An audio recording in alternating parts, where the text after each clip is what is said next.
Instituto Nacional de Antropología e Historia. Secretaría de Cultura. Gobierno de México.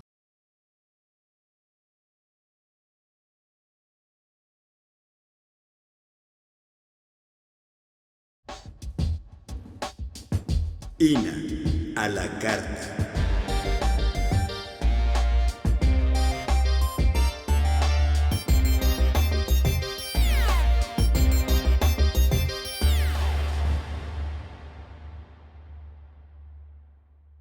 Muy buenos días, esto es Radio INA. La Secretaría de Cultura y el Instituto Nacional de Antropología e Historia los invitan a acompañarnos en la emisión de la serie INA a la carta.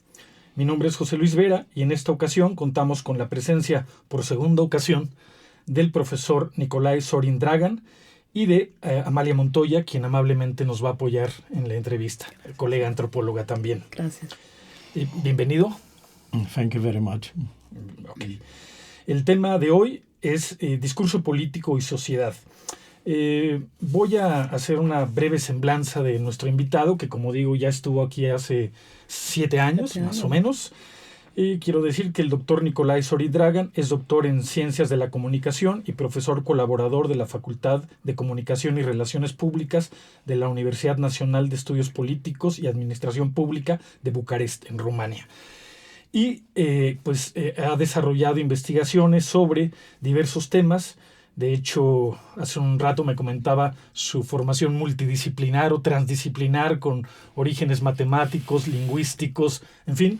Entonces, los temas que vamos a abordar hoy tienen que ver con temas de completa actualidad como discurso, política y sociedad, comunicación intercultural y ética de la inteligencia artificial, tema fundamental hoy por hoy, y cultura y comunicación en la sociedad digital. Bien, para empezar, quisiera comentar muy brevemente sobre la actualidad justamente de estos temas, ¿no? De lo que se denomina sociedad digital y la tecnologización de nuestra vida cotidiana. Y esto genera una serie de problemáticas que son las que precisamente intentaremos abordar hoy y que el profesor Zorin Dragan nos explique y nos clarifique. Leyendo algunos textos del profesor, hace referencia a lo que caracteriza como una crisis o un debilitamiento del debate racional, del debate argumental.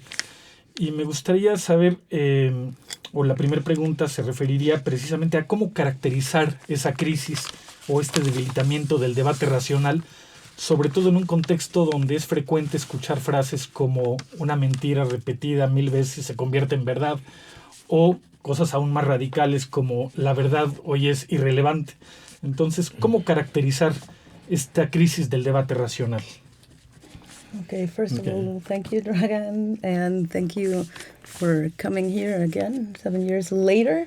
And well, the first question, after trying to understand this discourse, politics, and society subject from semiotics, can you explain what do you mean and what do you understand? How can you characterize the crisis of or awakening of rational debate, especially when we have these mottos like a lie repeated 1,000 times, it's true, no? Or this questioning of the truth as something irrelevant. What can you tell about that, please? Yes, thank you very much for introducing me. Just a short errata. I am professor titular on Universitatea Târgu Mureș from this year, so it's not of such importance. But per inicio quiero exprimar la mia gratitud per la maestra Julieta Haidar y también para el esposo, el profesor Pablo Marínez, por esa oportunidad de estar aquí. So, return to your question, which is actually not, it's, in my terms, is, according to the philosophy, Romanian philosophy, is a Dostoevskian question, because this question don't allow a single response. Ok, bueno, primero que nada, quiero agradecerle al público y al instituto por toda la atención y un especial agradecimiento a la doctora Julieta Haidar y a su esposo Pablo Marínez. Y solamente hizo también una una pequeña precisión sobre su reciente, ahora es profesor titular en la universidad. Habla sobre también el enfoque que le dan en Rumanía a a la filosofía, que es casi puro Dostoyevsky, ¿no? Del pensamiento suyo, y va a continuar con la idea. So the crisis of rational debates is not my expression. I took it and I think about it from Noam Chomsky perspectives that use these questions last 2 or 3 years again and again and again in the interview for diverse television in the United States. What means Noam Chomsky about the crisis of arena of public discourse? According to Noam Chomsky, the crisis of rational debates in public space is one of the most challenges that humankind is confronted in our years, together with environmental changes and nuclear provocation in war. Bueno, también explica que su idea, aunque no es su expertise, las tomas, esta idea de las crisis humanitarias o crisis del pensamiento, sobre todo de las últimas entrevistas que ha dado Noam Chomsky, que la mayoría conocemos como un pensador, proviene de la filosofía y de la lingüística, y él ha tenido este debate sobre las confrontaciones y los retos que como humanidad nos enfrentamos, y es de ahí de donde él ha desarrollado alguna de sus ideas. So, in my opinion, also, which is complementary with Chomsky perspectives, I think these crises have ancient roots. For example, in Socrates perspectives and difference between doxa and episteme.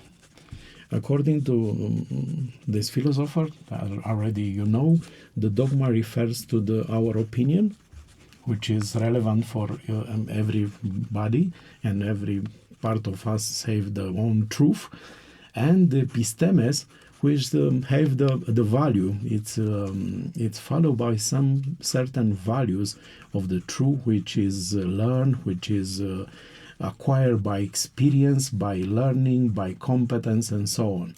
So I think the crisis of public debates in our times, it's a form of reactualization of ancient problema and the difference between doxa and episteme. Y bueno, otra de las ideas que él también complementa con Chomsky es estas concepciones, estas perspectivas socráticas en donde hace esta distinción entre la doxa y la episteme, explicando que la doxa es nuestra opinión, lo que cada quien considera como su propia verdad, en contraposición con la episteme, que es este conocimiento que viene aprendido, que también se basa o se rige por valores culturales, y que no necesariamente tienen que venir a estar unos empatados con los otros. Y de aquí es que la crisis humanitaria humanitaria de pensamiento que estamos enfrentando, podría decirse que tiene raíces muy antiguas. Entonces es como si estuviéramos reciclando o regresando a problemas o a debates que ya habían existido antes, ¿no?, en la humanidad. Claro. Sí. Claro, una cosa es cuando hablamos del discurso político, pero en lo cotidiano y en el contexto de una sociedad digital, las redes sociales juegan un papel en lo cotidiano con todos. En ese sentido, me gustaría preguntarle al profesor cómo comprender, cómo entender el papel de las teorías de la conspiración, de la desinformación real o a veces a propósito, porque también la desinformación puede ser o causada por todos los interactuantes en un proceso de comunicación. ¿Cómo entender el papel de estas teorías, de esta desinformación, de estas teorías conspirativas o incluso de los rumores en esta crisis del debate racional? Okay. Yes, thank you. I understood very well your question. It's a good question. Maybe it's the red question of our meetings today. in my opinion, I think that is the same perspectives that I already told. We remember, for example, the work of Saint Augustine, Mendacio and De Mendacio. After 40 years, he wrote these two books about the lying and the root of lying, and about when we see today the framework, theoretical framework about the lying and the misinformation and so on. I already recommend all these guys to come back to Saint Augustine and to read his taxonomy about this, and we'll come back to the Augustine. You see very interesting similarity between the taxonomy of lying, of misinformation, of category of uncertainty and so on. Bueno, pues sugiere que sería muy importante volver a las enseñanzas y a los escritos de San Agustín, desde también estos reinterpretación 40 años después de Mendacio, ¿es that correct? Lying and about lying. Ajá, bueno, sobre... In Latin is Mendacio and de Mendacio. Ajá, ok. Estos dos conceptos de Mendacio y la muerte de Mendacio, en donde se confrontan estas dos ideas sobre las mentiras y la desinformación, ¿no? Y cómo podemos, bueno, entenderlo, que se anclan estas mentiras como una raíz y poder debatir desde la perspectiva de San Agustín. So, if you look the things about the lens of these perspectives, you understood that all times the humanity confront with disinformation in different forms. Mm-hmm. So, in my opinion, we don't have a problem of this kind of different type of misinformation or lying or so on. We have a crisis of the truth in society. We don't find the proper solution from the modern figure of rationality, the intellectuals, for example, to tell and convince more in the favor of truth, not in the favor of disinformation. Of course, in these times, this phenomenon have some particularities because we have the development of new technologies who amplifies the messages in favor of this phenomenon of misinformation. Bueno, y conociendo el tamaño, ¿no?, de estas mentiras, por llamarlas así, o desinformación, tendríamos entonces que apelar al sentido de racionalidad que tenemos para poder discernir entre, a ver, me están dando una información que es correcta o no, y no utilizar, sobre todo ahora que tenemos estas tecnologías tan arraigadas en nuestro cotidiano, no utilizarlas en favor de propagar la mentira o continuar con estos discursos, sino en favor o en pos de continuar con un discurso de veracidad, o sea, que prevalezca la verdad, más allá de que si se repiten y repiten discursos de mentiras. Yes. Okay.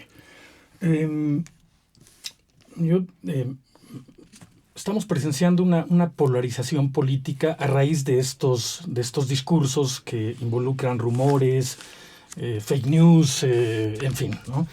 Y yo quería preguntar, pero ya lo contestó, que no es un problema nuevo, que es un problema antiguo, pero ¿cuál es entonces el papel de la tecnología hoy en estos viejos problemas? ¿Es solo de amplificación de la problemática, de difusión de la misma, o regula o interviene en las formas de interacción discursivas? Yes, this question is complementary to the previous one, so it's good to have opportunity to detail this. For example, yes, the main the informational background, the root of the phenomenon is technology. Because technology always amplify the searching for meaning for everybody or us. Because we need, everybody need the meaning to understand reality through different source of information. So when intellectuals failure in society to give the rational position in the public space, the public search the short way to brings to the truth, to their own truth. So this conquest from the truth is more easy to trap the conspiracy, trap through misinformation, and to construct meaning and to make sense if you don't have the reference which is related to episteme. So the main problem for this is what we intellectuals, academics, try to make to return to the value of episteme, through these new technologies, and convince people to educate in the spirit of main value which is acquired by ancient times. Ok, bueno, pues sin duda la tecnología es un agente amplificador de todos estos discursos, porque en esta búsqueda de la mayoría, ¿no?, de tratar de a todo encontrarle un significado, todo lo que pues viene siendo información que no conocen, de repente esta falta o esta falla de los intelectuales en poder proveer una información de manera más accesible para el público, la inmediatez de la tecnología nos hace de repente caer en lo primero que encontramos, que es no siempre la verdad. Y en esta falla de la academia y de la verdad o de la información veraz, caemos en no aterrizar nuestras búsquedas en esta búsqueda del episteme, que ese sería el reto al que nos enfrentamos los investigadores, en que deberíamos de anclar o de propagar, ser capaces de quizás bajar con otro lenguaje o bueno, con más facilidad, porque la tecnología entonces se puede considerar que hay una conquista de estos discursos, mencionabas fake news, ¿no?, o alguna palabra, pero esta conquista de las falsas informaciones para un público más generalizado. Entonces, el reto sería, por parte de la academia, poder utilizar estos valores y estas verdades en los resultados que obtenemos cuando hacemos una búsqueda sobre cualquier tema, ¿no?, porque hablamos de información. If I update the information, for example, in one phrase, this phenomenon, in the conquest of meanings, our mind need to make some efforts. Through conspiracy theory to disinformation and fake news is a shortened way to create sense for ordinary people. Remember that the most essential and beautiful definition of ideology is the short and announce about something. People for all the country just unite and conquest the world. This is the main short definition of ideology. Why I told you about this meaning of this expression of ideology? Because they function, the mechanism is the similar with the fake news today. People don't try to make some efforts to acquire meaning, to conquest the episteme. They prefer to have opinion, to trust in their truth, in their own truth, and to make short essence, short expression, to construct meanings. Bueno, pues hace una explicación sobre la ideología que tenemos últimamente, en la que tendemos a hacer que la mente se esfuerce lo menos posible. Y en este esfuerzo básico caemos a lo que la teoría de la conspiración y todas estas ideas de que no estamos obteniendo una respuesta veraz, nos vamos por el camino más corto, que es ¿cuál? Pues el de buscar y recibir opiniones y expresiones que no necesariamente se anclan en este concepto de la episteme, en donde el conocimiento y los valores, ¿no?, están anclados anclados. Entonces, eso sería una expresión que a él le gusta mucho y que le gusta para definir la mente humana últimamente, a que hacemos el mínimo esfuerzo, por lo tanto, pues gana la ignorancia, ¿no? Es como el juego aquel que muchos conocemos. La siguiente pregunta, en realidad no la había pensado antes, pero escuchándolo me surge. Usted ha diferenciado el papel de los especialistas de la academia y del público en general. Y entiendo que los académicos hagan una defensa de la objetividad o de la verdad, pero el público en general tal vez no hace esta distinción. Lo que quiero preguntar es si no hay una merma de la noción de verdad, una crisis de la noción de verdad en estos tiempos de globalización en el contexto del público en general. Yes. Very good point. You put the fingers on the wombs. Actually, finally, what is our mission as a professor?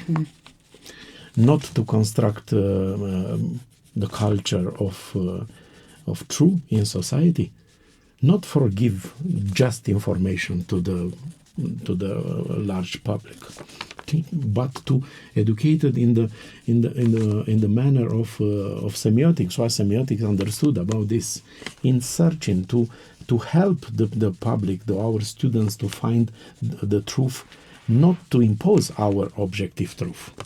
This is our main objective as a professor and as academics. This is actually the reason of the failure of intellectual in society. We forget this, our mission, the real mission in society. We are far away from Socratian perspectives, and we prefer the sophistic one.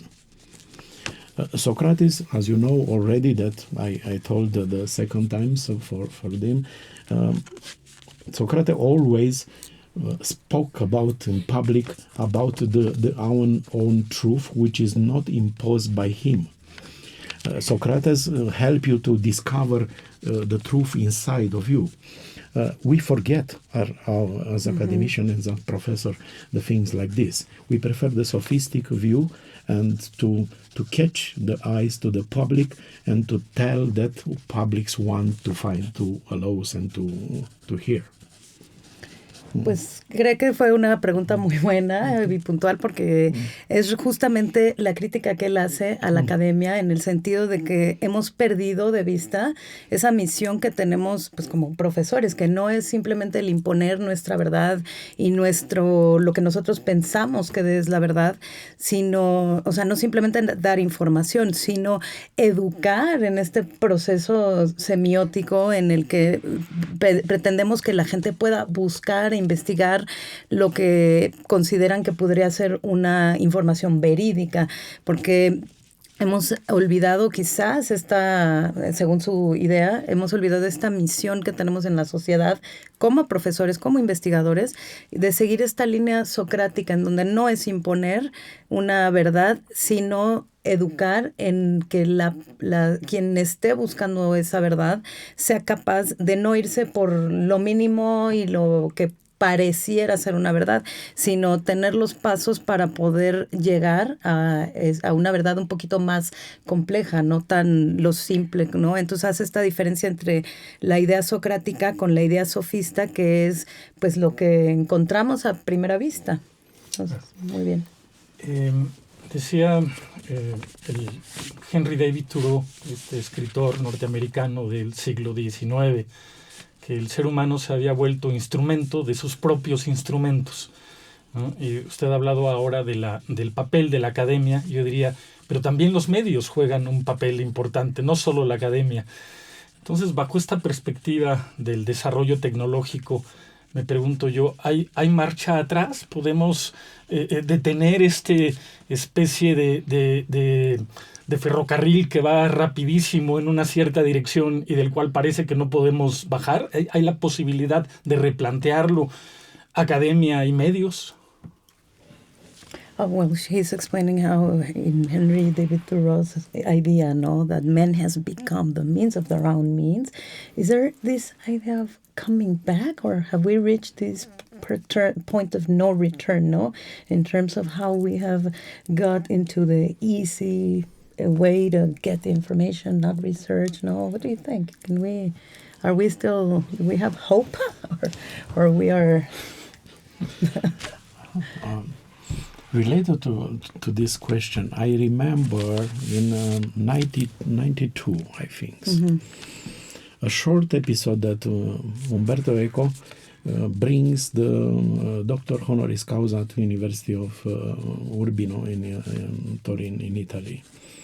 By the way, by our friends Professor Massimo Leone, which is very important moment because American journalists asked Umberto Eco those times, what do you think about the new technologies, the internet, the value of the things and the value of information today? How do you think, Professor, about this? And Umberto Eco asked in a very interesting manner, which is spread around the world, his answer about this. Umberto Eco, I remember that says in his own words, I think the internet is the world of imbeciles. Why the journalist is astonished in front of this response? Because, say Umberto Eco, when everybody announce have the same value with my announce, in this space of debates and dialogue, all of us will fail in our quest of meaning and quest of truth. But Umberto Eco, behind this dramatic response to the American journalist, have very, very consistent problem to bring to us and to invite us to find the criterion of value for the content that we put, all of us, according to democratizing the meanings in the social network, in these technologies. So, even today, after 25, more than 30 years than Umberto Eco's statements, we don't find such type of criteria. When we find the proper criteria to find the way to episteme, the answer of your question is yes. We can use this technology to take away to the new world more better, more understandable, more friendly, more relevant for everybody. Bueno, pues se recuerda muchísimo de que en el año de 1992, Umberto Eco, a quien la mayoría conocemos como este padre de la semiología moderna, bueno, fue entrevistado por un periodista norteamericano que le hace una pregunta, que qué opina sobre las nuevas tecnologías y el internet en general, como esta manera de poder difundir, ¿no? Pues en este caso, pues lo que él investigaba, pero le parece, pues su respuesta fue que el internet y todas estas tecnologías es un mundo en donde estamos puros imbéciles. Bueno, y me incluyo, pero bueno, es un mundo de imbéciles, ¿no? ¿Por qué? Porque el periodista queda impresionado y bueno, continúa con la pregunta, y es porque a pesar de que podemos hallar estas respuestas a casi todo lo que queremos buscar, pues continuamos con este problema, ¿no? De la búsqueda del anclaje de los valores en la información. Entonces, si bien las tecnologías son esta democratización de los sentidos, de los significados a través de la tecnología, 30 años después se dan cuenta que seguimos en este mundo tan quizás estrecho en donde no hemos cambiado los criterios, ¿no? Este aprendizaje para poder tener, o por lo menos se refiere a las masas, ¿no? A la mayoría. Entonces no hemos logrado llegar a tener esta tecnología como una herramienta que nos lleve a este sentido de verdad, ¿no? De esta búsqueda. Aunque es posible este retorno. Sí, posible, bueno, claro, ¿no? Que es posible, pero... Para allá vamos más adelante con otro bloque de preguntas a propósito de las posibilidades que ofrece la tecnología. Quisiera terminar con un par de puntos aquí, un par de preguntas antes de pasar al siguiente bloque.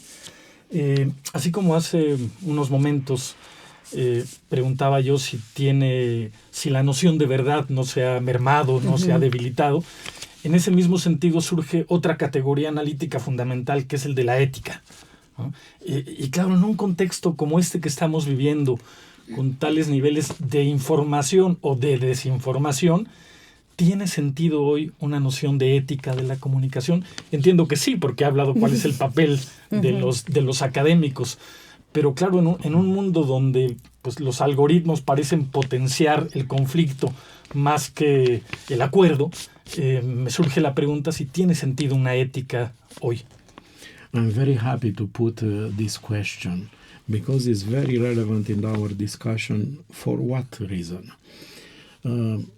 I don't want to get alone the notion of ethics in the anthropological point of view. I want to try to bring the ethics from semiotics perspectives. For example, according to our community of semioticians, everybody have the ability to make sign. This is actually the main definition of semiotics. The capacity to produce sign in order to understand the realities. But look at these definitions. Where is the ethics? Yes, everybody can produce signs. But where is the relation, this process with the ethics, with human reflexivity about the process of how we build this type of science in order to understand the realities? So Susan Petrilli, via Marcel Danesi and Augusto Ponzio, created and developed entire perspectives, which is very interesting about related to your questions. He wrote a lot about the semioethics. The semioethics is the capacity of human beings not only create science, but create science with some kind of responsibility. He introduced for the first time in our fields the notion of ethics in semiotics understood of the world. Bueno, pues le agrada mucho la pregunta porque justo es un concepto que no se puede dejar de lado, ¿no? Cuando hablamos de la verdad, necesariamente tenemos que también tocar el tema o hablar sobre la ética. Y en este sentido, bueno, el grupo de la semiótica, tenemos que entender la ética vista desde la semiótica, que es la disciplina que a él le corresponde trabajar.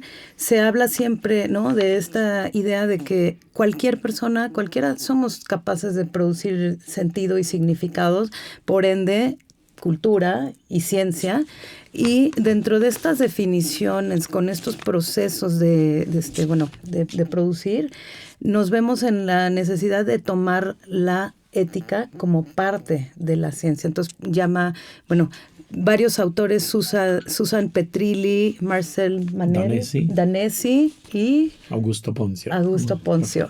Ellos han trabajado mucho sobre la base de la ética y la semiótica, entonces llamándolo la semioética, que suena muy pues bastante tentador, y hablan ellos sobre esta capacidad de humanos que crean ciencia con responsabilidad. Entonces, bueno, es un ingrediente que parecería intrínseco, pero también parece que lo hemos perdido. Entonces, no se pueden disociar.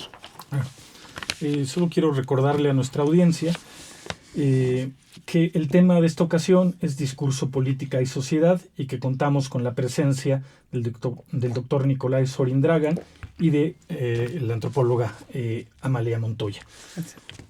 Bien.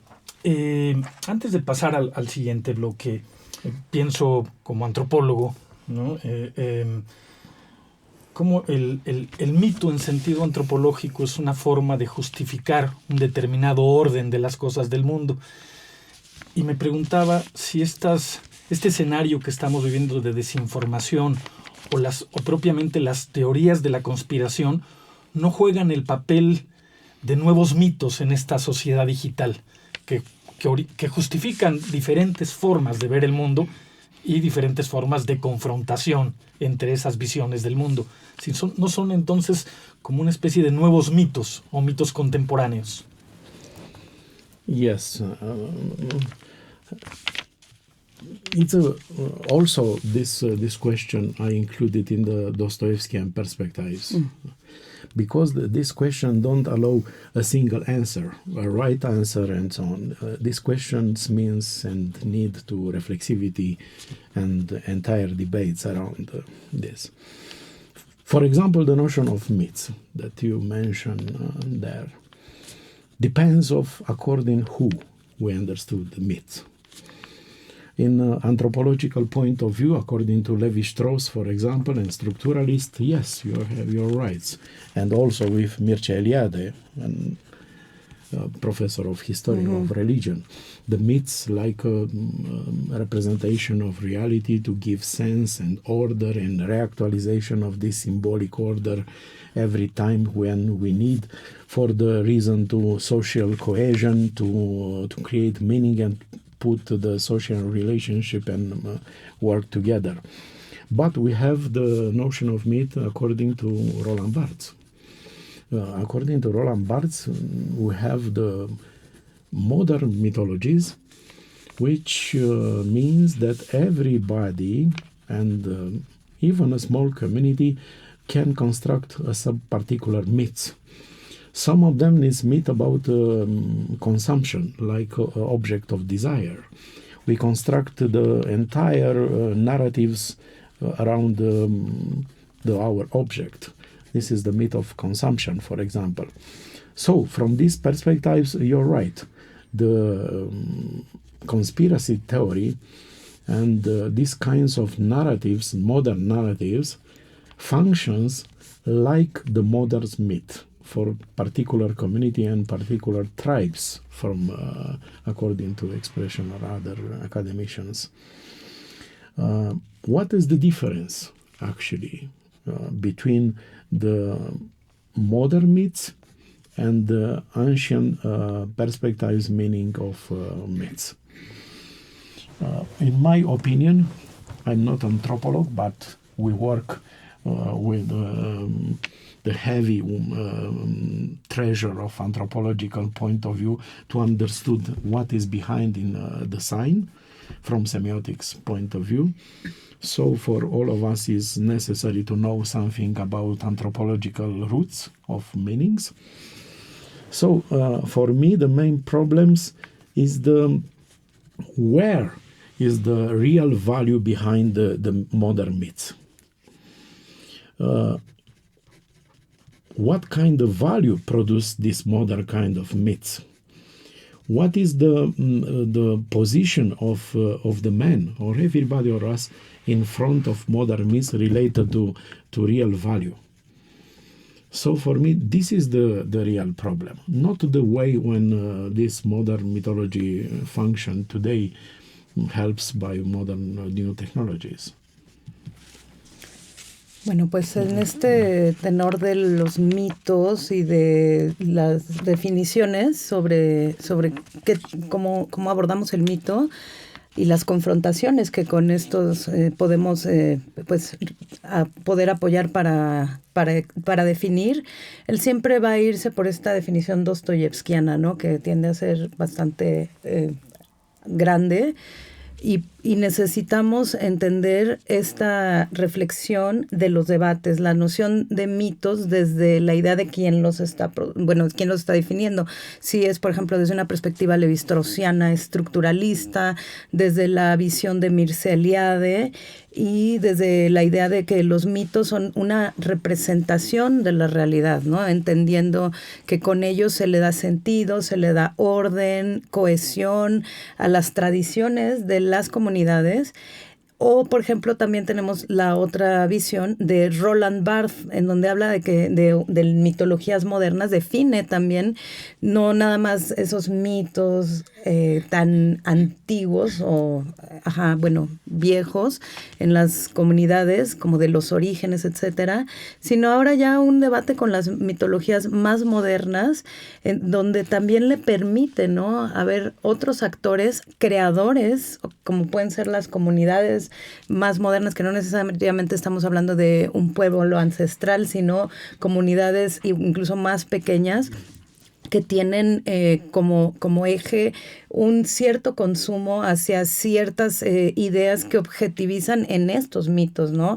Con estas ideas de narrativas modernas, tenemos entonces que diferenciar entre mitos modernos y mitos antiguos, que muchas veces son refuncionalizados.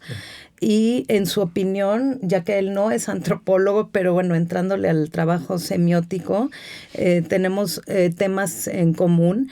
Es esta discusión en donde todo ser humano tenemos siempre la necesidad de tener valores que le dan sustento a estos mitos modernos.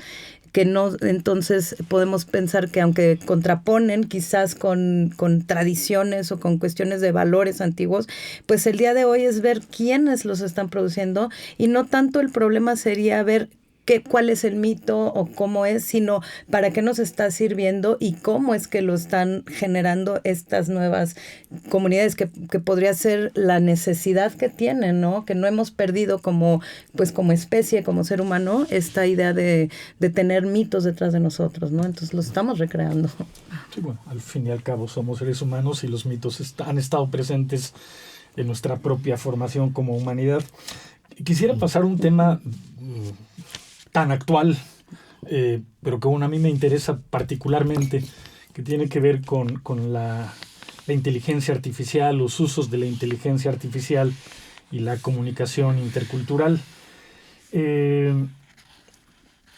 Con el desarrollo de la tecnología hay el surgimiento de nuevos actores sociales. La propia inteligencia artificial parece ser un nuevo actor social, y las formas de interacción que se producen entre las personas y sus dispositivos, ¿no?, suelen tener una complejidad a veces increíble, ¿no? Las formas de interacción que se dan con estos dispositivos cada vez parecen sorprender más. Y yo me pregunto en qué medida estamos construyendo nuevas nociones de otredad o nuevas nociones de persona que atribuimos a estas inteligencias artificiales. Es decir, si antes se hablaba de otredades comunes, otredades radicales, ¿en qué medida esta inteligencia artificial construye por sí mismo una nueva noción de otredad o de persona? Es un planteamiento cuasi filosófico, pero en el ámbito del desarrollo tecnológico me parece que es importante. Yes, absolutamente. It's very important to discuss about this. But start with an example. For example, you are my actor that I allow to give in my example. You see on your Facebook, you have a Facebook profile, of course. This morning, maybe you write a short commentary about something that you like, or maybe your memory and so on. These messages brings to your community in your Facebook page. A lot of people that in your community don't know you about anything about you as a person, as a live person, as our meeting today. I saw you, I can see you, your particular and pertinent features and so on. I feel your smile, I feel your glasses, I feel your attitude, your gesture. You like a real person, I perceive you. This person don't have the chance to perceive you like a real person. So this person, when you see your commentary about the things, memory and so on, they reply to you with some kind of messages. I like the messages, I don't like, maybe you take you some advice and so on. You read this commentary, And what is the mechanism that this potentially your friends community on Facebook wrote about you? It's about you or about your commentary about the world? I think it's about your projection in this virtual space. They don't know you, but they write things about you. So your person become the alter ego of you in this social network. When you see the messages from your friends on your Facebook, you feel sometimes happy, sometimes you are not happy, and so on. And you, in another morning, you reply with another message. But it's not you. You respond to the alter ego, which is already present in the memory of your friends. So you see the mechanism. The real person becomes the alter ego, trust the technologies, and you react and become to construct the alterity not from your person, but who you desire to see the another person about you.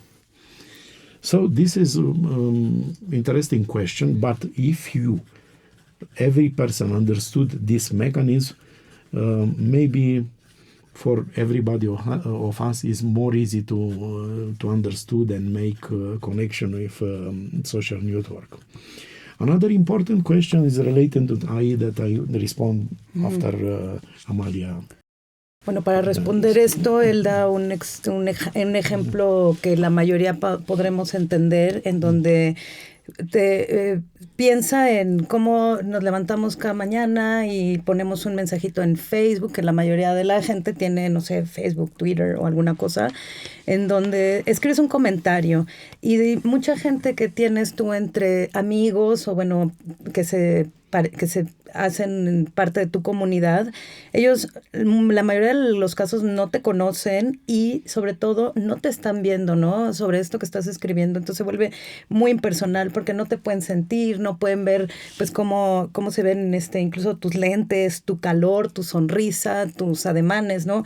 Entonces no van a ver tu esencia, sino van a ver lo que escribiste, simple y llano.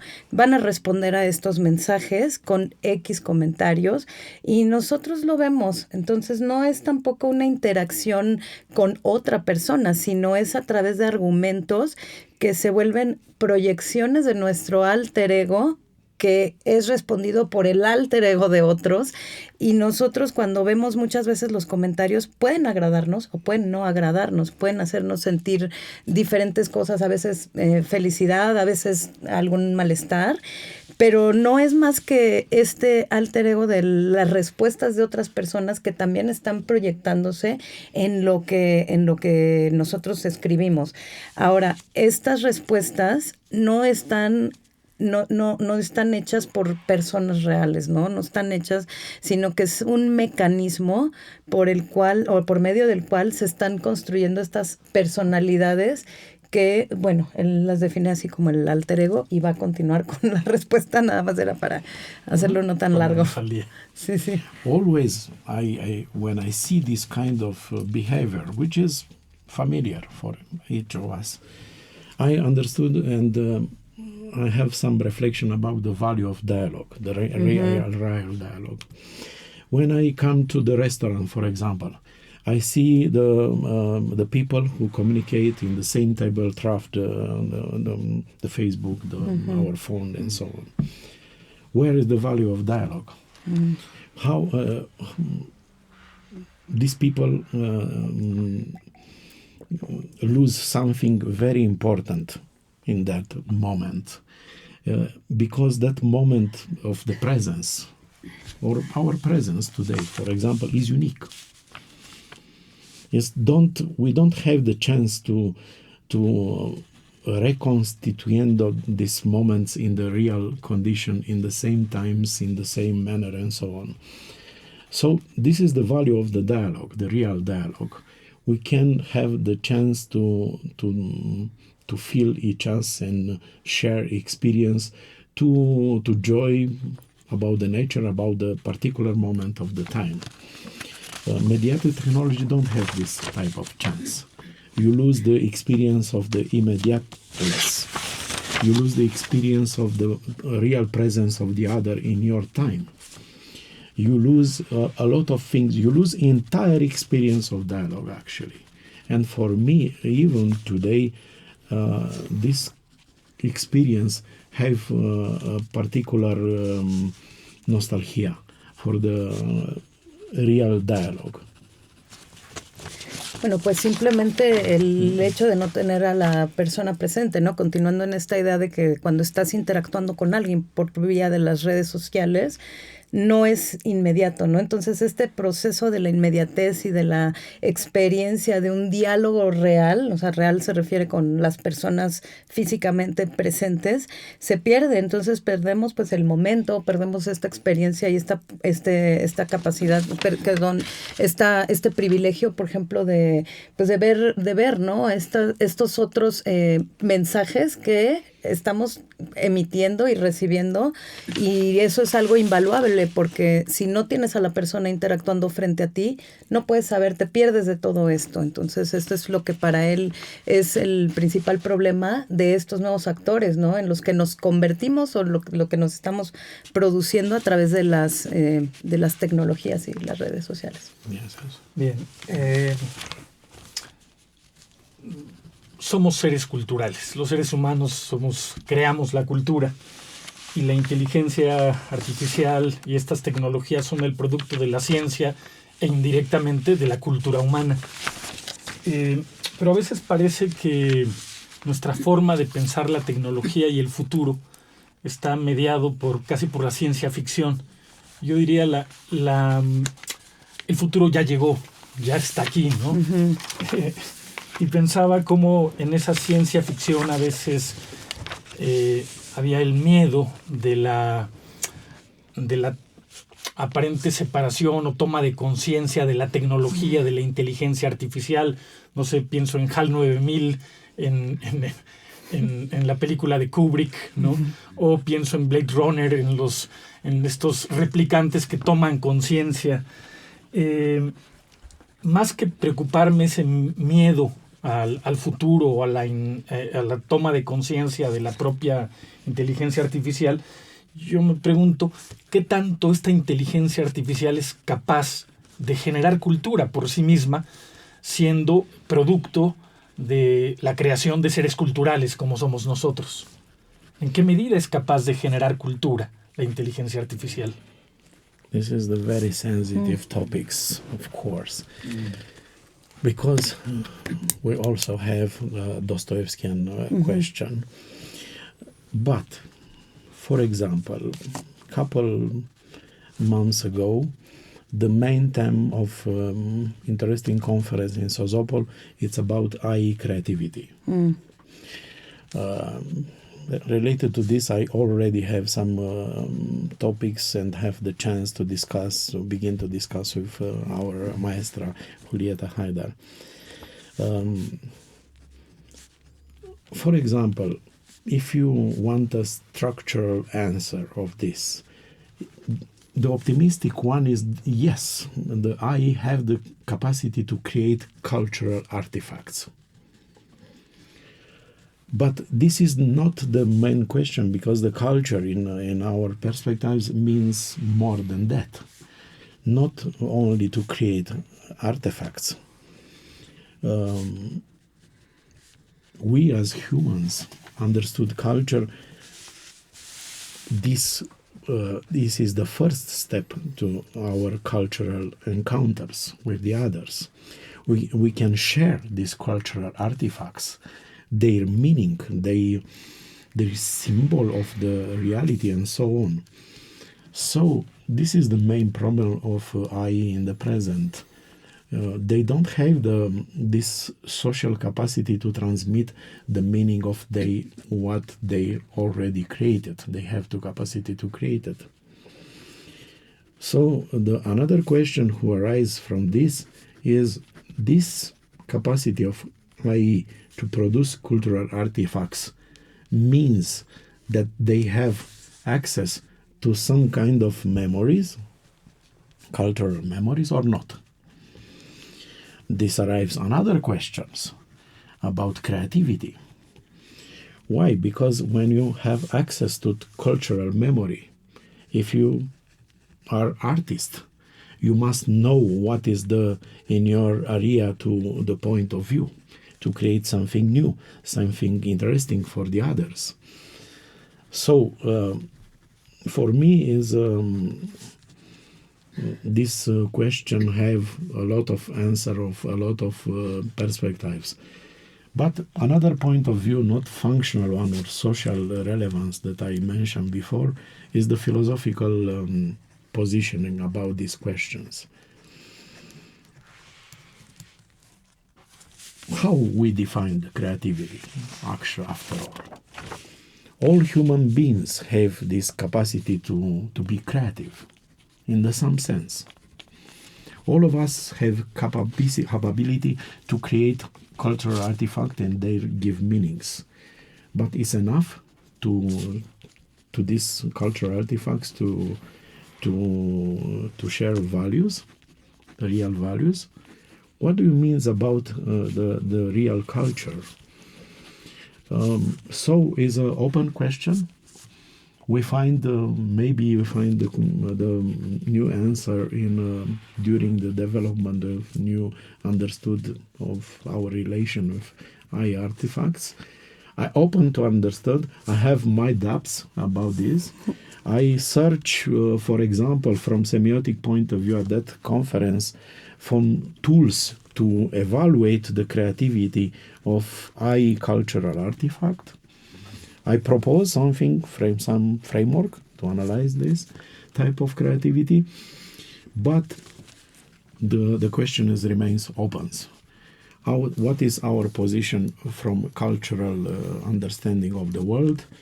What are our capacity to create cultural artifact? Is cultural artifacts produced by AI have some kind of value from cultural or not? So it's very, very, very open and very interesting and very flourish perspectives about understanding the world of AI. Muy bien, bueno, pues tendríamos entonces aquí que recapitular varias ideas, porque es una pregunta igualmente con la posibilidad de responderse dostoyevskianamente, ¿no? Que es su perspectiva siempre. Este miedo, por ejemplo, a que las tecnologías tomen conciencia o tomen un control sobre la creatividad, pues tendremos que ver, por ejemplo, ejemplos muy, muy puntuales, en donde él habla de hace 2 meses, ¿no? Hubo una conferencia en São Paulo donde hablaban justo de esta idea de la inteligencia artificial con la creatividad. Teniendo una respuesta pues muy estructuralista sobre el tema, diciendo sí o no pueden tener creatividad las máquinas y pueden crear cultura, pues finalmente sí se puede, porque cualquier máquina con cierta programación, con ciertos pues sí, inputs que le damos, le puedes hacer que te fabrique, ¿no? Un artefacto. Pero entonces vienen estas preguntas, que son las reflexiones que hacen, ¿no? Desde la semiótica, que si nosotros creamos cultura, la podemos compartir en un sentido en que todos tenemos los mismos valores que entendemos, ¿no? Los mismos valores culturales, y al tener esta creatividad, los seres humanos, de crear artefactos que están cargados de estos valores, que te pueden traer no solo memorias y recuerdos, ¿no? Que te evocan en un ámbito culturalmente similar, pues la creatividad no es nada más esta idea de producir por producir, porque, bueno, pone aquí varias de estos son los ejemplos, ¿no? Si esta producción nos da este acceso a tener la evocación de recuerdos o no, ¿no? O sea, él habla de que es una pregunta muy abierta, con muchos significados o con muchas respuestas, porque podemos tener perspectivas diferentes, pero desde su punto de vista, los artistas saben, por ejemplo, que en su comunidad o en su área hay ya un corpus de artefactos pues creados con esta, ¿cómo se llama? Con creatividad por vías de la creatividad humana, y entonces ellos tienen la capacidad de ver qué no se ha hecho, cómo pueden innovar en un ámbito pues humanizado, siendo que las máquinas no tendrían esta sensibilidad, ¿no? Hace esta diferencia entre la creatividad del ser humano contra la quizás no creatividad de la máquina. Entonces, hay otra idea, por ejemplo, cómo entonces definimos a la creatividad, porque ya se quedó asentado que todos podemos tener la capacidad de crear artefactos culturales, pero estos tendrían que tener esta capacidad de contener valores, ¿no? Entonces, dentro de esta definición, tendríamos que ser muy claros, y es lo que él propone en la conferencia a la que hace mención que sucedió hace 2 meses. Hay que tener esta claridad en donde es, por ejemplo, habría una manera de discernir, si te dan dos artefactos hechos, uno por la creatividad humana y otro por lo de los humanos, pues habría que tener una manera de evaluar cuál es el contenido, ¿no?, creativo en la producción de este objeto, o uno quizás más industrializado. Entonces, bueno, eso podría ser uno de ellos. Y sobre todo esto que le damos, que es pues valores culturales, que las máquinas o la inteligencia artificial no sería capaz de ver en un proceso creativo, ¿no? Esa chispa que muchas veces los artistas les da de repente de la nada, la máquina o la inteligencia no lo podría obtener de la nada o de así, ¿no? Sería también, bueno, seguimos con esta discusión, no está al 100% trabajada ni dicho todo. Antes de pasar a un último bloque pequeño de preguntas, hemos estado hablando de la tecnología y de la inteligencia artificial como herramientas. Sin embargo, yo creo que no hay neutralidad en el discurso, pero tampoco hay neutralidad en las herramientas, ¿no? Siempre tienen un objetivo, un fin, y a veces parece imponerse una especie de miedo a los malos usos de esa herramienta. Yo me preguntaba, aquí junto 2 preguntas, ¿cómo evitar que la inteligencia artificial se convierta en una nueva forma de colonialismo que subsuma y justifique una serie de discursos acerca de ese otro y supedite a los intereses de un colectivo? ¿O cómo utilizar tal vez la inteligencia artificial como un mediador en el diálogo intercultural, transcultural, de las evidentes diferencias entre los seres humanos? Es decir, pregunto sobre los posibles usos. En un caso, un uso negativo, tal vez, donde sería una nueva forma de colonialidad, y otra alternativa donde esta herramienta sea utilizada con fines de facilitar el diálogo. Yes, I already understood the question. So, okay. Because it's integrate very easy in our discussion. I have an optimistic point of view answer for this. We have time to make something in this way. We can have instruments to put AI in our in the work of in perspectives of humanities. For example, we have the tools of normativity of regal and principles to put the AI technology in service of humanities. This is the one things that we can do today. You still can do today. Mm-hmm. Another question is to encourage different community to use digital technology and AI to bring and preserve tradition and cultural value and bring in front of the wave of globalization. This is the second things that we can do today. And also the other things that we can do is our mission as a professor and as an intellectual in society. We can have the chance, we can still have the chance to allow and to construct bridges between our students and our public craft this new technology. Like in, for example, in the beginning of time of Gutenberg. They have confronted us with the same type of things. But it's far away from us, it's 25 centuries ago. But they have the same questions. The books have the capacity to replace our mind, to think about? No.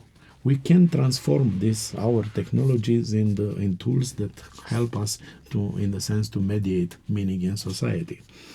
For example, but after Amalia respond you, I give you an example, particular example on this. Bueno, pues respondiendo a esta pregunta, primera parte es que la tecnología y las inteligencias artificiales debemos verlas como herramientas, ¿no? En donde, bueno, evidentemente con esta idea que hay, varios, bueno, él está viendo que si bien son herramientas que nos pueden brindar diferentes escenarios, viéndolo desde un punto de vista optimista, que es la de un profesor investigador, es que aún tenemos tiempo para que estos instrumentos puedan ser pues aplicables para la creación, por ejemplo, poner el ejemplo de comunidades en donde han tenido acceso a la tecnología para poder preservar sus tradiciones, ¿no? Ante este mundo tan globalizado, pues en un sentido que no sería colonialista, sino más bien lo contrario, han podido utilizarlas a su favor para poder darse a conocer y poder visibilizarse, más allá de ser, pues, superpuestos o reemplazados por otras cosas. Ha habido comunidades en que sí han podido utilizar las tecnologías de una manera positiva, viendo el mundo tan globalizado como está. Entonces sería una herramienta quizás para documentar y para mantener esto ya en un medio digital.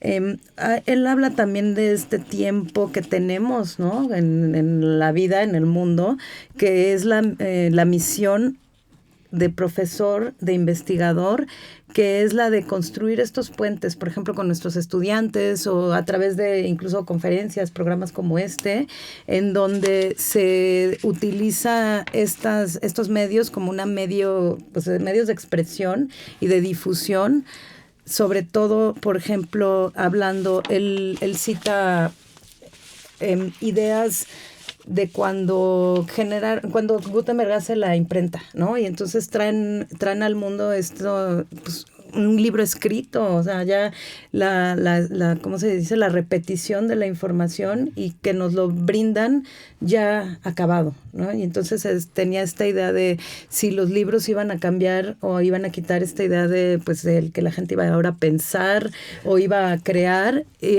su respuesta, bueno, para el momento, pues era ese miedo, ¿no?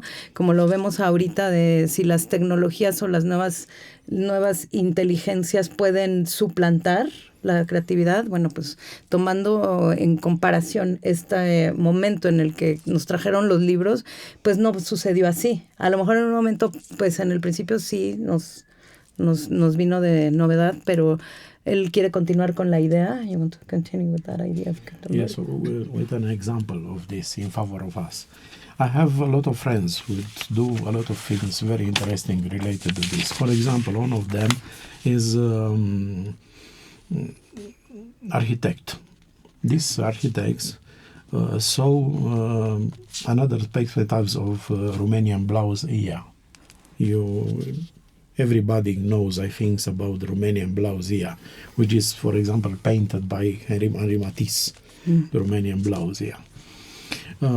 Is a traditional blouse, which is made by hand by our ancestor and so on. On this blouse, our ancestor put the motifs, embroidery the motifs around the blouses. My friends, when he look at Ia and see the broderies and this kind of motifs, make some kind of conquest of the place or where is these motifs invented or found in the Romanian culture. when he brings and to find this kind of motives, they put in the digital Facebook on the social network and construct some kind of digital memory of the Romanian traditional motifs of this. After a time, this community have a problem. A lot of women see the motifs and try to make your own blouses with the particular embroidery. But they don't have a model of professor to teach them how to put these motifs that they find in digital memory in the blouses today. Then our friends give rise a new idea to organize real meetings with the friends or they found already on booking, meet in the real world, and teach them to embroider this kind of sign on the Romanian blouse.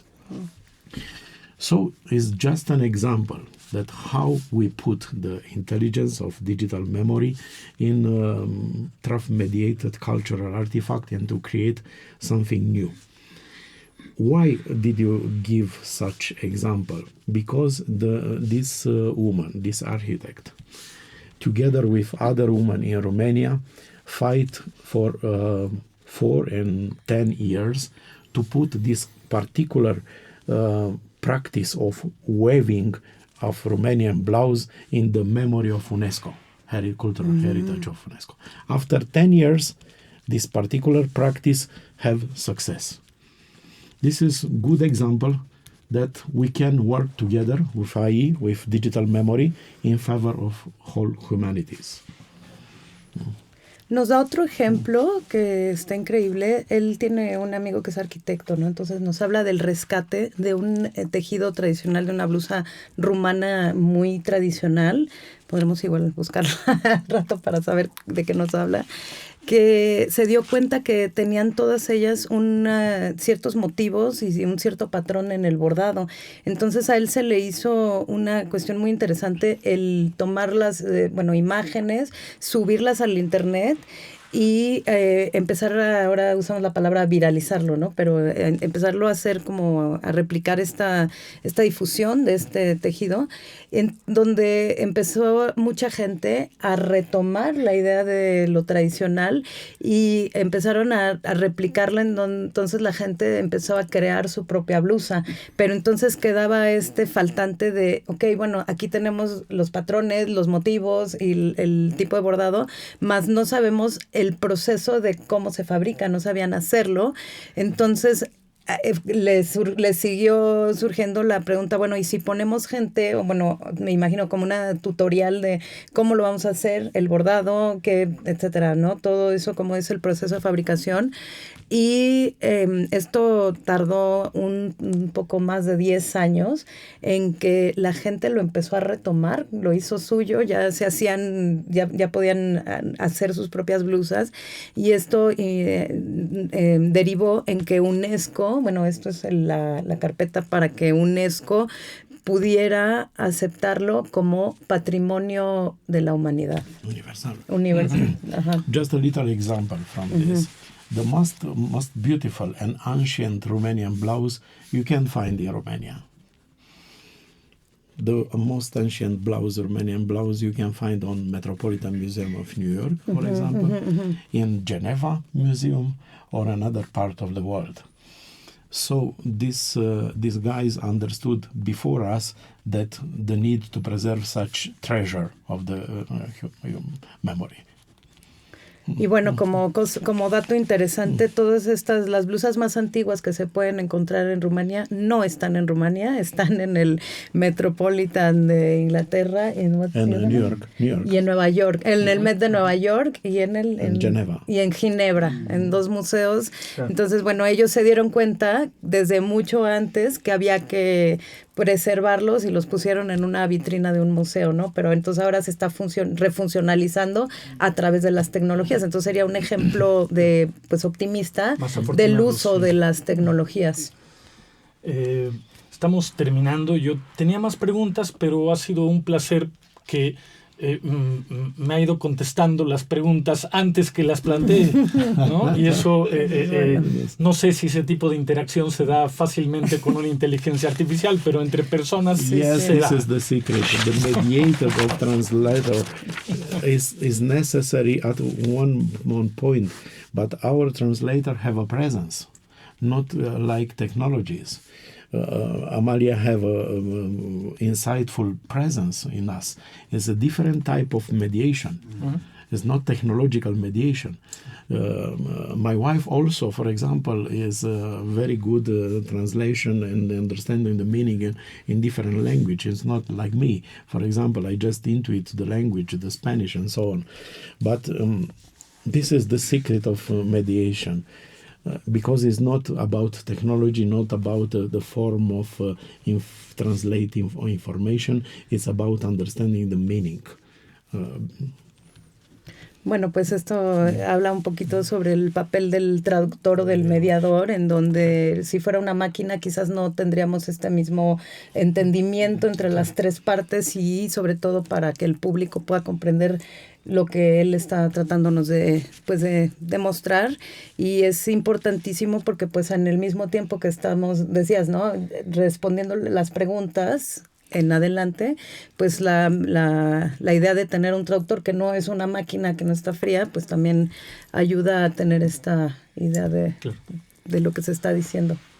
Un par de preguntas más. Una que me interesa fundamentalmente porque este es el Instituto Nacional de Antropología e Historia y el instituto fue fundado con el propósito de estudiar, conservar, investigar y difundir el patrimonio cultural de este país. Entonces, la pregunta va en el sentido de, claro, hay ciertas normas internacionales que clasifican las formas de patrimonio cultural y yo me preguntaba si en esta preservación digital del patrimonio hay formas de manifestación del patrimonio cultural que sean más difíciles de conservar. ¿Cuáles son los retos de conservar el patrimonio en formatos digitales en un contexto donde hay una diversidad de expresiones del patrimonio, material, inmaterial, pero podemos incluso hilar más fino y encontrar muchas formas que tienen que ver con comportamientos, con tradiciones? Entonces, ¿cuáles son los retos en la preservación del patrimonio en la era digital? Yes, very good question. My answer is also to have an example, practical example. Last year I traveled in Istanbul, and after we visit Santa Sofia Church, we go to the Museum of Santa Sofia. In Istanbul, the Museum of Santa Sofia is entirely virtual. Entirely experience is only by virtual artifacts. Just few things you can find in such museum, virtual museum. So the main questions, this digital memory, through virtuality, help the public to understood and the curiosity to go beyond the digital experience to find something meaningful for them from history of Santa Sofia Church. And my answer is yes. Why? Because all of us have inside of us, against the advancement of technology, some kind of nostalgia of origins. We just need to something to find this spot to bring the life, to go the interest this type of nostalgia in the light of reality.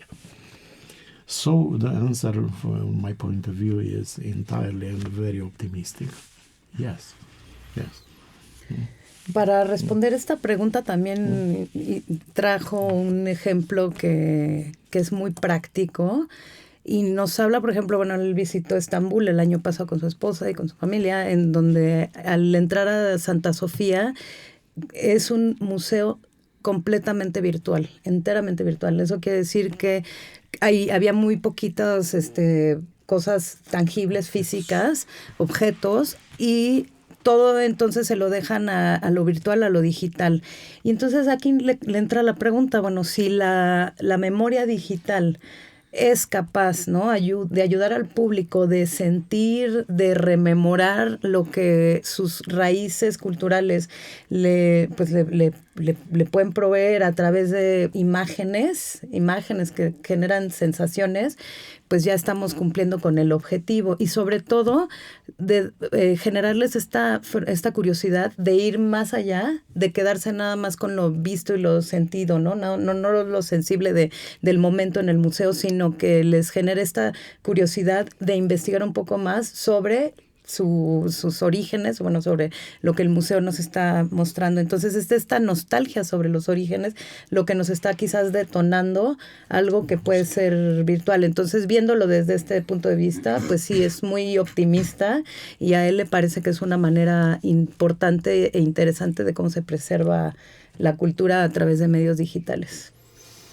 Pues para cerrar, profesor, estamos hablando de tecnología, de actualidad, de modernidad, a veces de cosas que parecen ficción, pero ya están aquí. Y lo que me sorprende es cómo esto nos lleva como a revisar viejas categorías, ¿no? Es decir, hace un momento me preguntaba o nos hablaba sobre la defensa de ciertas categorías como la verdad. Son temas que me interesan mucho. Pensaba, hay nuevas o tenemos que pensar nuestras definiciones de objetividad, de verdad, de virtualidad, de realidad, ¿no? De conocimiento, qué es conocer, qué es creer. Me parece sorprendente cómo esta nueva tecnología, como pez que se muerde la cola, te lleva a hacerte preguntas sobre categorías a través de las cuales hemos pensado el mundo, y que hoy estas nuevas tecnologías nos replantean la necesidad de volverlas a definir, de volverlas a conceptualizar. Yes. Also for me, I have the same reflection of this concept. But you already know that I like very much the pragmatic answer and tough example. Imagine that you go to the new museum. You see something new. But you like ordinary people, not like a teacher, not like an academician, that's ordinary people. When you see Mona Lisa, you see, aha, in front of the picture, aha, and go away. You don't try to understand the smile, the secret of smile, the things, the details about the painter and so on. Aha is enough. This kind of practice is very interesting for me because these digital natives, new generation who is born in our times, stay and is captured only by this type of practice of aha. Our generation, for example, you mentioned very interesting before, you have the capacity to make surprise, to have surprise, not just aha. Our surprise when we see Mona Lisa, it's more consistent that the second of this aha. We learn to put question about the object. Why Mona Lisa smile only me? What they have this capacity to, and this type of investigation, which is learned by education, by our experience in life and in academia, is another type of practice. So the short answer to your question, if you allow me, is just simple. The capacity to surprise us in this manner is the right question and the right answer for all of these concepts. When we lose our capacity to have this type of surprise before the things that culture created or us created in front of the world, we lose our humanities, our capacity to understood and to joy, after all. Ok, muy bien. Pues otra vez hace uso de un ejemplo que es para darte una respuesta muy pragmática y a todo el público, ¿no? Que es, por ejemplo, cuando uno va otra vez a los museos, ¿no? Y pensando en personas ordinarias que no tienen a lo mejor una educación artística muy amplia. Habla ese ejemplo cuando vas ahora tan famoso el Louvre, ¿no? Donde está la Mona Lisa y lo ves y entonces una persona normal diría, ok, está bonita o alguna cosa, pero no nos ponemos a analizar más allá de el por qué tiene ciertos criterios técnicos, ¿no? Ciertas ideas de, por ejemplo, ¿por qué me estás sonriendo solamente a mí? Y te mueves y así. Hemos perdido quizás esa capacidad de asombro y eso es lo que de repente estas nuevas tecnologías nos dan, ¿no? A los seres humanos. A lo mejor en nuestra época, bueno, porque habla de gente de otra generación, en donde esos eran los recursos que teníamos a la mano, entonces nos daban este asombro al verlo en un museo. Sin embargo, hoy necesitamos otro tipo de recursos, porque además teníamos quizás otra educación, o sea, estábamos en otro medio. La gente de ahora hemos perdido ciertas pues capacidad de sorpresa, ¿no? Ante cuestiones como un cuadro que a simple vista les parecería muy simple, pero la idea es que si perdemos esta capacidad, ¿no? Ante las creaciones humanas, pues tenemos entonces que recurrir a nuevas para que nos hagan, pues que ahora no nos quedemos con que, simplemente sin asombrarnos. Yes. Uh-huh. When Amalia translates what I means to my example, I remember that specific human for us is the capacity to have this type of surprising, to find a new solution in the front of new things happens to us. I don't have this type of capacity. This type of capacity in semiotic terms is abduction. It's a specific cognitive mechanism to bring meaning to the world. It's our capacity to surprise, to find a new solution in front of us in that time, in particular time when this kind of things happens to us. The eye don't have the capacity. The eye always make the effort to access the previous memories. También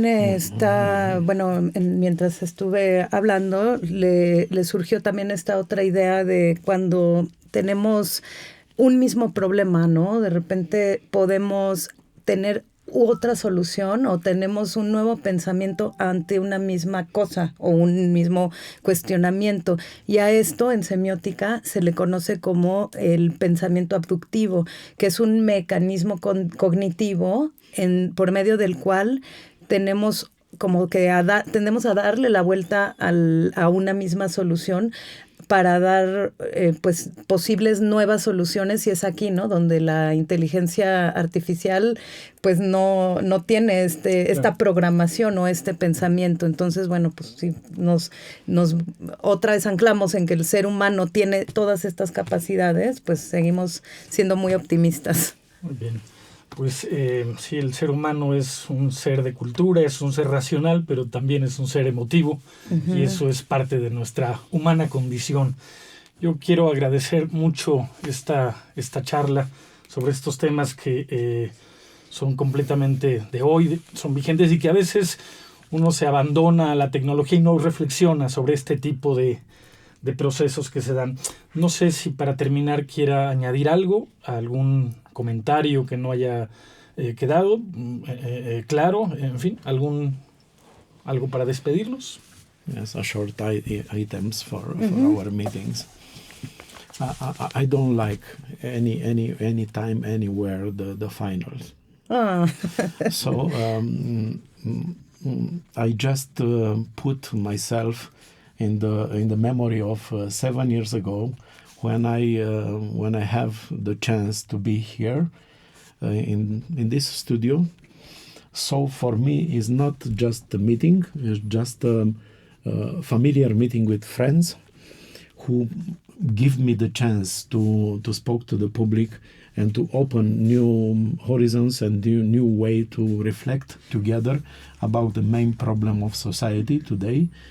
So it's a joy to have the chance to make this in this place which is the temple of the cultural memory, actually, after all.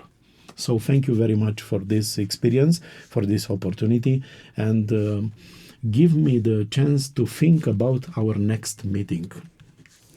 Ok.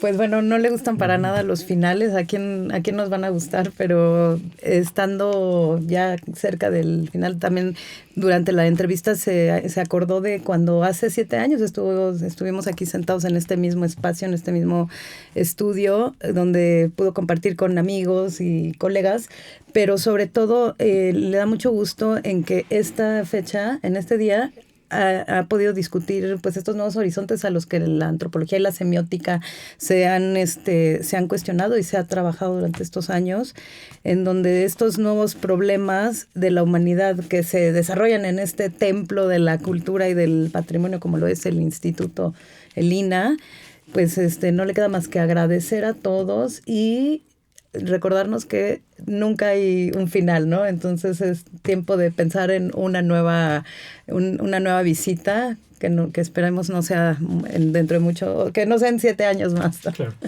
Pues muchas gracias. Muchísimas gracias. Gracias, Amalia, gracias, también Amalia, por muchas todo gracias, el apoyo. profesor.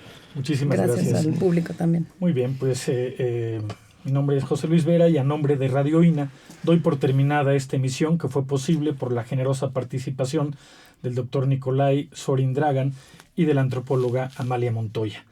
Gracias a nuestros escuchas por su atención. Les sugerimos consultar más de nuestra producción a través de nuestras distintas plataformas digitales en YouTube y Spotify. En la producción, la Coordinación Nacional de Difusión a través de la Dirección de Producción Audiovisual con Ana Galicia y la Subdirección de Radio INA con Gabriela Marentes. Realización, Evanibaldo Morales. Grabación y edición, Rubén Martínez. Apoyo, Marta Hernández, Paula Bedoy y Jerónimo Cuevas. Hasta la próxima y muchísimas gracias. Las opiniones y comentarios aquí expresados son de entera responsabilidad de quienes proporcionan la información y no representan necesariamente las opiniones de Radio INA ni comprometen el pensamiento editorial del Instituto Nacional de Antropología e Historia. Instituto Nacional de Antropología e Historia. Secretaría de Cultura. Gobierno de México.